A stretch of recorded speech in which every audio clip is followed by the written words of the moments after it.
कराची की मलिर जेल से कैदियों के फरार की कोशिश का सनसनीखेज वाकया। आईजी सिंध गुलाम नबी मेमन ने सुबह सवेरे जेल का हंगामी दौरा किया। आईजी सिंध को जेल हुक्म ने वाकये की तफसीलात से आगाह किया। गुलाम नबी मेमन ने मीडिया से गुफ्तगू करते हुए बताया कि मलिर जेल में मंशियात के मुकदमात में मुलविस कैदियों की तादाद ज्यादा है, जिनमें से कई नफ्सियाती मसाइल का शिकार हैं। आईजी सिंध का कहना था कि पुलिस और रेंजर्स ने बरवक्त कार्रवाई करते हुए बड़ी तादाद में फरार होने वाले कैदियों को दोबारा गिरफ्तार कर लिया है।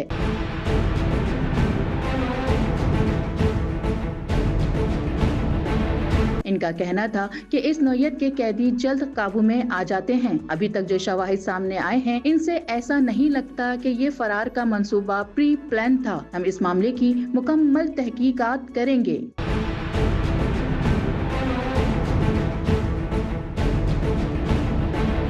आईजी सिंध ने ऐलान किया कि इस वाक़ये की मुकम्मल तहकीकात के लिए एक आला सतह कमेटी तश्कील दी जाए, जिसमें पुलिस के अलावा दीगर कानून नाफिज करने वाले इदारों के अफसरान को भी शामिल किया जाए। जेलों की सिक्योरिटी पर एक बार फिर सवालात उठने लगे हैं, जबकि हुक्काम इस बात का जायजा ले रहे हैं कि इस वाक़ये से मुस्तकबिल में कैसे बचा जा सकता है।